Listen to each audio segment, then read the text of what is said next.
So in our last video we talked about present system, and now we're going to look at the perfect system.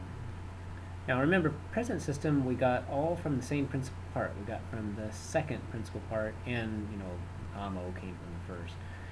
But with the perfect system, and remember perfect has the idea of completed action, we go all, for active at least, this is active, okay, when you're doing it, we haven't done any passive yet, this is all active, you go to the third principal part.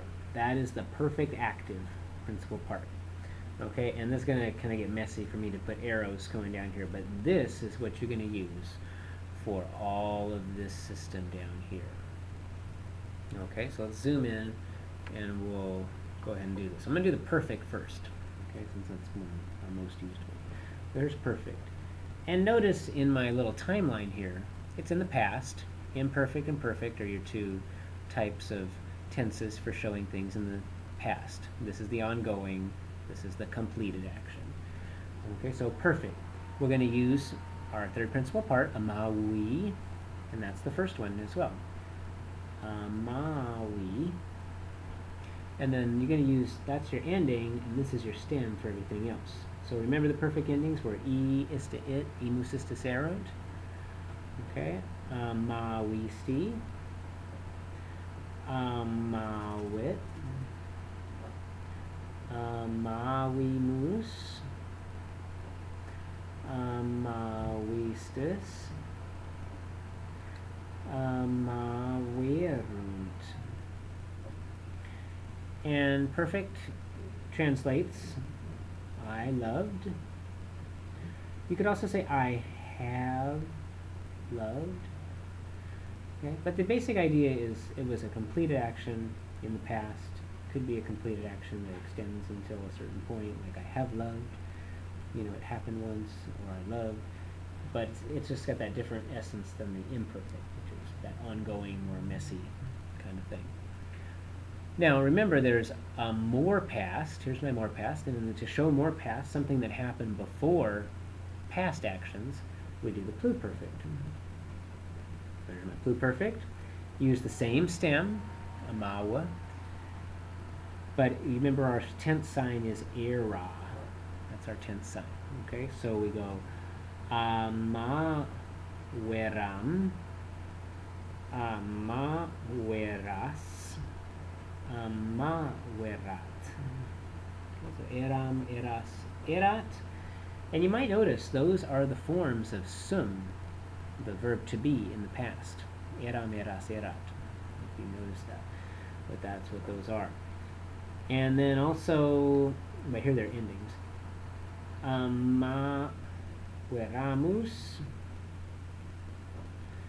amaweratis, and amawerant. That's your others, okay? For I, you, he, she, it, we, you, all, they. Had loved.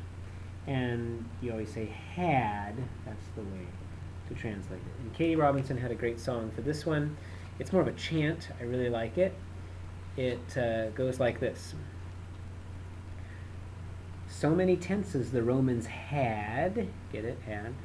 Sometimes it makes me very sad, but pluperfect tense is easy to say. You translate had, always, always, to the stem of the third principal part. Add eram, eras, erat to start. Then eramus, eratis, erant come last to make the perfect tense more past. And then there's her thing on there if you want to do the pluperfect tense chant. Okay. And then the last one in the perfect tenses, we got, notice all these are using the same stem, and they all have completed action. The last one is the future perfect. And I kind of staggered this a little before the future because it's kind of like this has to happen before something else in the future can happen. It's like, it's a lot of times that's the way it's used. So I don't know if that's helpful for you, but it kind of helps me out. So this is future perfect. Okay, and instead of using era, we use eri. Okay, so we go, oops, sorry, keep wanting to do foretop. Amawerem. Oh, I'm sorry, amawero. Amawero. My mistake. Amawero. Amawero. Amaweris. Amaweret. Amaweringus. Amaweritis. And amawerent. And so we're using airy for the most part, and this would translate I will have loved as your literal translation. But really, in English, we wouldn't say it that way. We would say something like, I will love him when he returns, or something. I guess that would be the best way. Or like the example I used before, if you build it, if you build it, he will come.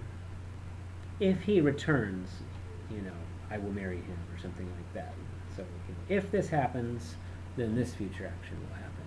That's kind of the idea. This has to be completed before this happens.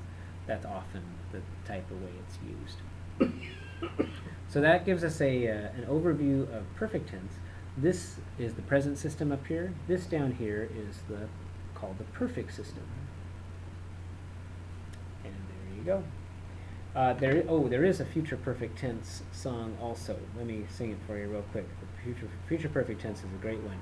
It's the Oscar Mayer Wiener song, and it goes, oh, I wish I had a song for future perfect, for then I will have finished every tense. You take the future, mean the perfect stem, and add the future.